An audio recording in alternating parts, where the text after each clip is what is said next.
இந்த திரைப்படம் 21 வருஷங்களுக்கு அப்புறம் இந்த ஜென்ரேஷனுக்கு போய் சேர்றதுக்காக என்ன பண்ணியிருக்கோம்? இந்த படத்தில் என்ன இருக்குது? இந்த படம் அவங்களுக்கு என்ன சொல்லும்? நான் அப்படி தான் படம் எடுப்பேன். படம் எடுக்கும் பொழுது வியாபார நோக்கம் மட்டும் எடுத்திருந்தா நான் என்றைக்கோ காணாமல் போயிருந்திருப்பேன்.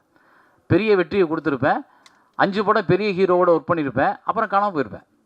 ஆனால் இன்னமும் என்னுடைய படம் எங்கேயோ ஒரு இடத்துல என்னோடய சமூகத்தில் என்னோடய பக்கத்தில் யாரையோ ஒருத்தன் இந்த படம் கையை பிடிச்சி கூட்டி போய் ஒரு கரையை சேர்த்து விட்ருச்சுன்னா அது என்னோடய வெற்றி.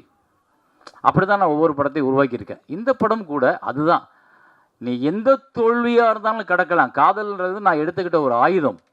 இந்த படம் எந்த தோல்வியாக இருந்தாலும் கடக்கும் மனநிலை ஒவ்வொரு மனிதனுக்கும் இருக்குது. நீ எங்கேயுமே சோர்ந்து போயிடாத அப்படின்னு சொல்கிறது தான் அது. அதுதான் எனக்கே பாடமாக போச்சு. ஒவ்வொரு பூக்களுமே பாட்டால் நான் நிறைய வாட்டி பாடியிருக்கேன். ஸ்னேகா நிறைய வாட்டி பாடியிருக்கோம்.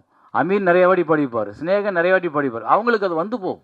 தோல்வி எல்லா மனிதனுக்கும் இருக்கும். அதை தாண்டி ஜெயிக்கும் போதில்ல நமக்கு ஒரு சந்தோஷம், நமக்கு ஒரு அகம்பாவம், நமக்கு ஒரு திமிரும், நமக்கு ஒரு அப்படி எல்லாரையும் இப்படி பார்க்குற தன்மை இருக்குல்ல, அதுதான் நம்மளோட உழைப்புக்கு நம்ம கிடைக்கிற அங்கீகாரம். அதை இந்த படம் பார்க்கும்போது ஒவ்வொருத்தருக்கும் கொடுக்கும். அதை தாண்டி நான் இந்த படத்தை இப்போ ரிலீஸ் பண்ணுறதுனால ஒன்றும் சாதிச்சிட போகிறதில்ல. இது எதுக்கு திரும்ப பார்க்குறவங்களுக்கு இன்னொரு, ஏன்னா இன்றைக்கி ஜென்ரேஷன் எப்படி இருக்குதுன்னு நமக்கு தெரியும். அந்த ஜென்ரேஷனு எங்கேயோ ஒரு இடத்துல இதை படத்தை பார்த்துச்சுன்னா அவங்களுக்கு வேறு ஒரு யோசனை தோணும். அவ்வளோதான். நம்ம விதைச்சிக்க மட்டும்தான் முடியும். நீங்கள் அதை உருவாக்கி அறுவடை பண்ணி பழத்தை கொண்டு போய் வீட்டில் சாப்பிட்டு கொட்டை போட முடியாது. நீங்கள் விதைக்க மட்டும்தான் முடியும். மழை பெய்யணும், மக்கள் பாதுகாக்கணும், அப்போ தான் அவங்க மாறுவாங்க. ஸோ அதனால் அது ஆட்டோகிராஃபோட ரிலீஸோட தாற்பயம் இப்போ திருப்பி 21 இயர்ஸ் லேட்டர் பண்ணுறதுக்கு காரணம் அது அதற்கு தகுதியானதாக நான் நினைக்கிறேன். அவ்வளோதான். அதே மாதிரி இந்த படத்தில் வேலையை பார்த்த அத்தனை பேரும் இன்றைக்கி எனக்காக வந்திருக்கீங்க, எனக்காக உட்காந்துருக்கீங்க, நீங்கள் எல்லாத்தையும் ஷேர் பண்ணியிருக்கீங்க. இதை தாண்டி நான் ஏன் இவங்களெல்லாம் கூப்பிடணும்? ஏன் இவங்களெல்லாம் திரும்ப திரும்ப ஒர்க் பண்ணணும்? ஏன் நான் ஒருத்தரோட சண்டை போட்டோம். அடுத்த வாட்டி விஜய் மில்டன் சொன்னார்.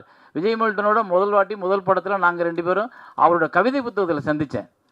அப்புறம் அவரோட நான் பேசினேன். அப்புறம் அவரோட படம் பண்ணேன். அப்புறம் அவரோட பிரச்சனை வந்துச்சு. அப்புறம் அவரோட படம் கொடுத்தேன் அவருக்கு. அவர் ஒரு படம் டைரக்ட் பண்ணார்.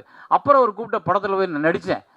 என்னென்னா, மனிதனை மனிதனாக பார், அவனை அவனாகவே பார், அவனுக்கிட்ட இருக்க தப்பை திருத்த நீ நினைக்காத, அவனை அப்படியே ரசி, நீ அழகானவன்.